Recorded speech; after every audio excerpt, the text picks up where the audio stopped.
Lieutenant Colonel Espinido, alam niyo ho ba kung nasaan si Kerwin Espinosa ngayon? Nandiyan na sa Albuera, Your Honors.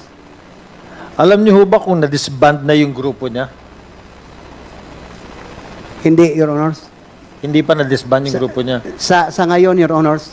So, ang buong paniwala ninyo is nag-ooperate pa rin siya? Yes, Your Honors. The next to interpolate is Congressman Richard Gomez. You're recognized. Our Vice Chair for of the Committee on Dangerous Drugs. Thank you, Mr. Chair.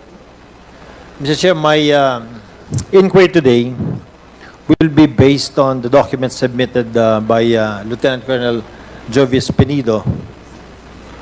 This was submitted to this committee.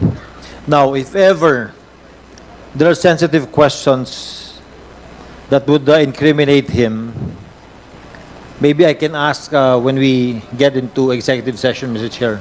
Good afternoon, Lieutenant Colonel Penido. Good afternoon, sir. Meron ho ba kayong copy ng affidavit na binigay niyo sa amin? Yes, Your Honors.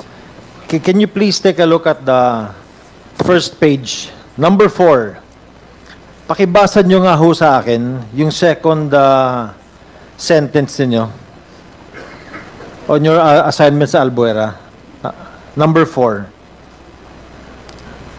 I was supposedly the only one capable of disbanding the Kerwin Espinosa drug group operating from that area. Okay.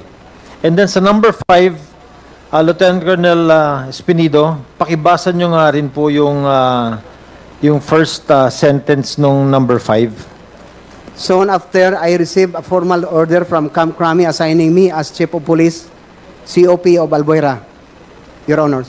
Yung next sentence, in my 18 days, In my 18 days as Albuera COP, I was able to disband the group of Kerwin Espinosa, alias Kerwin's father, Mayor Rolando Espinosa, then Mayor of Albuera, surrendered to me, okay. Your Honors.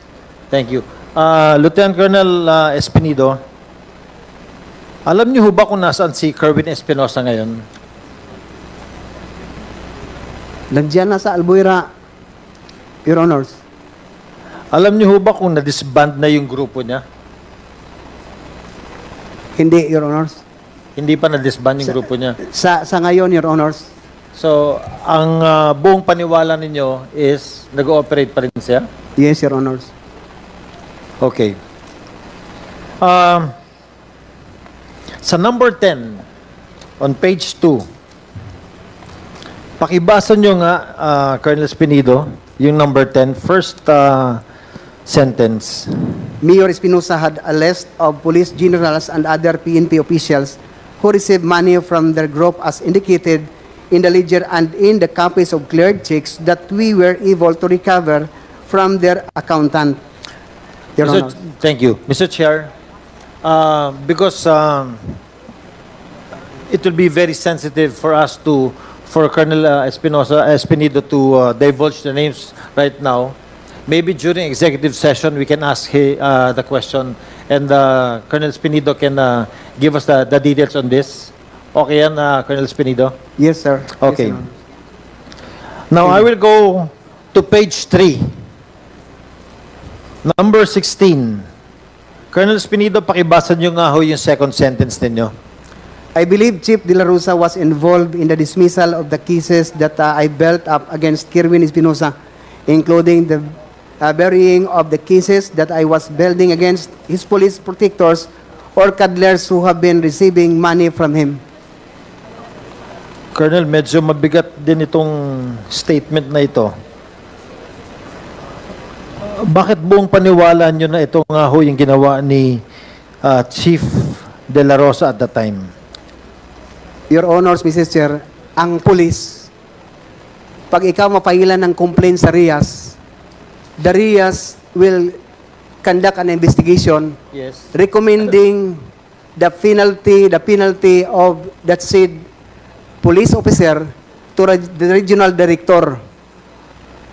If the police involved make an appeal, it will go to NAB, National, then The Chief PNP will now decide if go or no go ang penalty na dismissal from the service sa mga na-involved na police.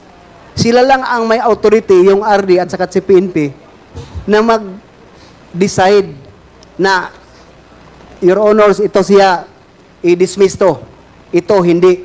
May kasalanan ka o wala, Your Honors. Colonel Espinido, punta ho tayo sa page 6, dun sa affidavit ninyo. And please go to number 34.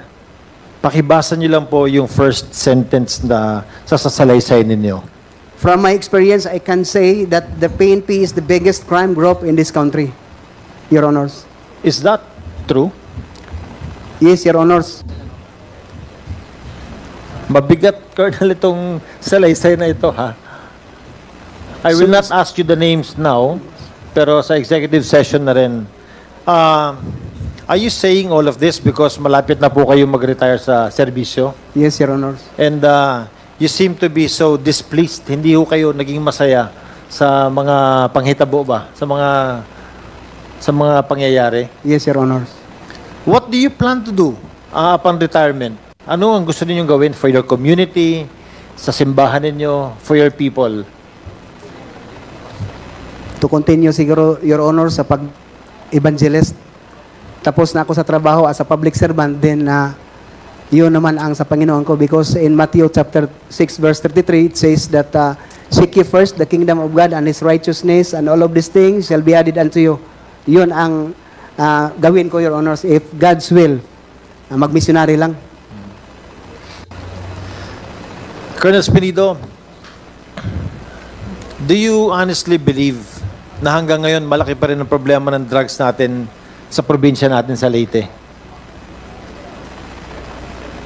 Sa Leyte ngayon, Your Honors, because Kerwin Espinosa is bumalik na. Yes.